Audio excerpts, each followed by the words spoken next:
MLP has brought us 3 seasons of highs and lows. We've seen each of the main 6 go through their great struggles. We've seen them grow from the lessons they've learned. We've seen them become shining examples of inspiration. And we've seen them reach unexpected heights in their journeys. We've seen many slice of life episodes and some adventure episodes along the way. We've seen the fandom grow from the hundreds to the thousands and even to the millions across the world. And we've been enjoying the ride all along the way. Both MLP and the Brony fandom feel quite unlike anything that I've come across before, and I look forward to much more yet to come. So, what am I hoping to see in the future for MLP? With Twilight Sparkle having reached the next step in her journey, there are many more possibilities for stories than there was before. Of course, there are many slice of life concepts that could make for interesting episodes. Even though we see Twilight flying off into the sky at the end of Magical Mystery Cure, we have been told that this episode is only one part of a 3-episode series that will show her transition into becoming a princess. We have also been shown a brief moment of Twilight attempting to use her wings and being unable to quite get the hang of it. I'm sure that the writers will be bringing us many more episodes that show the day-to-day lives of the ponies that we've come to enjoy so much. But I have a few ideas that I am hoping to see in MLP's future. I realize that there are still many restrictions on what this series can and cannot show. After all, MLP is supposed to reach a very broad audience, from the very young who watch with their parents to the much older demographic that we represent. But there are some interesting possibilities for adventure episodes that I think could make it into MLP, with the proper handling. I don't know whether the writers for MLP would ever want to make an overarching storyline that would go through several episodes in a row, but these are just some ideas that I would love to see them attempt. In Hearthwarming Eve, we get a rare glimpse into Equestria's history. Long, long ago, before even the royal sisters came to power, we see the 3 pony tribes.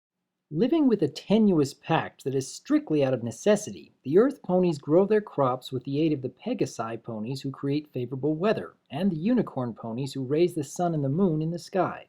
Having to give up some of their food for these services, the Earth ponies are less than grateful to the other tribes, and likewise both the Pegasi and Unicorns only deal with the other tribes out of a need for survival. During this story, we come across the leaders of each of these tribes along with each of their personal advisors. Commander Hurricane and Private Pansy of the Pegasi tribe, Princess Platinum and Clover the Clever of the Unicorn tribe, and finally Chancellor Puddinghead and Smart Cookie of the Earth Pony tribe. As the play continues on, we see the episode switching from the ponies performing this story on stage to seeing the events as they actually happened in the past. In both cases, for the main 6 playing the parts they represent and in the past history, all of these ponies look identical to each other. Now, there are 2 possibilities as to why this is. It could be that the animators made it this way so that we, as the audience, could easily identify which pony was which when switching back and forth between the play and the actual history. And that makes a lot of sense when putting together an episode like this. However, there is another possibility that the main 6 really are a perfect match for these characters that existed far in the past.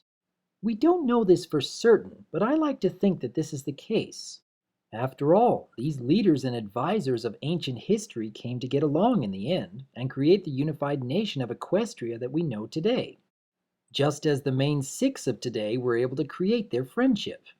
Something else I would like to note here is when Clover the Clever is telling the others about the Wendigos. She mentions that her mentor, Star Swirl the Bearded, taught her about them.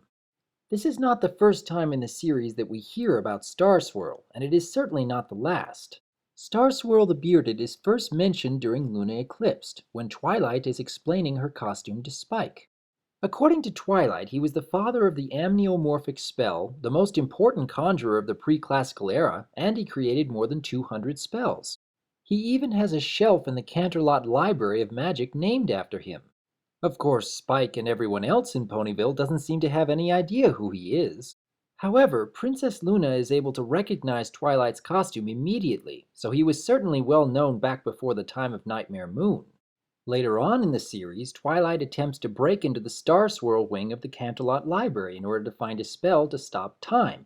And at the start of the 3rd season, we see a brief moment where Celestia and Luna are holding a book at the end of the Crystal Empire episode. And during Magical Mystery Cure, this book is revealed to have Star Swirl the Bearded's secret unfinished masterpiece of a spell, though he was never able to get it right. All these episodes mentioning Star Swirl the Bearded leads me to believe that he will be making an appearance in MLP somewhere down the line. It would be such a wasted opportunity for the writers to keep mentioning him and never put him in the show. But how would they accomplish this? After all, Twilight Sparkle lives in the modern age, while Star Swirl existed even before the Royal Sisters came to power more than 1,000 years ago. But then again, perhaps he has already made an appearance in MLP and we just haven't realized it yet. Feeling a little confused? Well, allow me to propose a theory that has been running through my head for quite some time. In order for Star Swirl the Bearded to make a future appearance in MLP, there are a couple different ways that it could happen. We already know that time travel spells exist in Equestria, even though the one spell we have seen only allowed Twilight to go back in time for a few moments just to give herself a message. I don't know whether there might be more powerful time travel spells out there, but it seems possible that they could exist. So, in regards to Star Swirl, either he would need to be brought forward in time to the modern age, or there is the more interesting possibility of Twilight Sparkle going back in time to when Star Swirl existed, back before the Royal Sisters came to power. Of course, if Twilight Sparkle were to go so far back in time looking the way she does now, before anyone in the land had ever even seen the Royal Sisters, her status as an alicorn would certainly draw a lot of attention. She would need to disguise herself, or at the very least cover up her wings. Like, say, with a brown cloak? Making herself look very much like a certain advisor to the Unicorn Princess? I've mentioned before about the possibility of the main six looking identical to these figures in the ancient past. Allow me to present another possibility. What if Twilight Sparkle of the modern age and Clover the Clever of the ancient past were actually one and the same? I know it seems like such a far-fetched possibility, but it is a possibility nonetheless.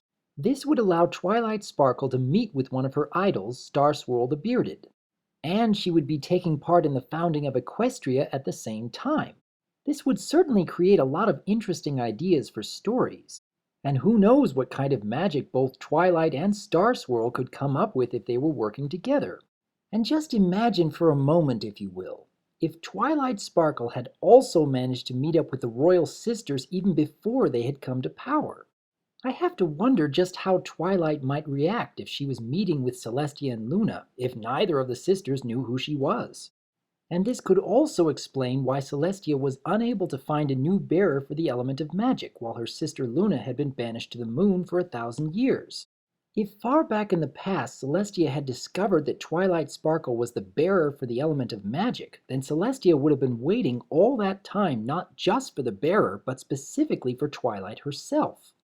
This could also help explain where the elements of harmony originally came from. Imagine if Twilight Sparkle, or Clover the Clever as she was called back then, met with the other tribe leaders and advisors and was able to build a deep friendship with them. Similar to how Twilight in the modern age had built a deep friendship with the rest of the main six. And if those characters of the ancient past each represented the same elements that the main six do in the modern age, then I wonder if their friendship could have created the first spark for the elements of harmony.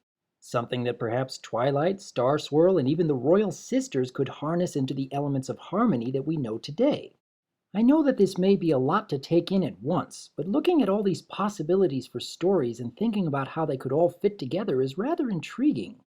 This seems like the kind of story arc that would help many elements of the past and present come together, while still being something that the writers could potentially put into MLP. Even though there are all kinds of reasons why this may never work on a show like MLP, it's still a nice thought. But we're not finished just yet. Earlier on, I had made a claim that perhaps we have already seen an appearance from Star Swirl the Bearded in MLP. Well, let me start by reciting an ancient prophecy from MLP's history. The Mare in the Moon, myth from olden pony times. A powerful pony who wanted to rule Equestria, defeated by the elements of harmony and imprisoned in the moon. Legend has it that on the longest day of the 1,000th year, the stars will aid in her escape, and she will bring about nighttime eternal. During the first episode of MLP, we see a very brief moment when stars in the sky reach the moon, and Nightmare Moon is able to make her escape. But think for a moment here. What if those aren't actually stars aiding in her escape? What if instead they were ponies with powerful magic who happen to have stars as part of their names? Like, say, Twilight Sparkle and Star Swirl the Bearded? Just imagine if this is what actually happened on the night of Nightmare Moon's escape. It would mean that Twilight Sparkle is the one who set her own journey in motion. When Nightmare Moon was released, Twilight Sparkle managed to discover the power of friendship and become the element of magic. Twilight Sparkle would be the one who helped set these events in motion, which would one day lead to her becoming an Alicorn princess. So, after hearing all these theories and possibilities being thrown around, I'm rather curious as to what each of you think. Is it possible that Star Swirl has already made an appearance in MLP by helping to set Nightmare Moon free?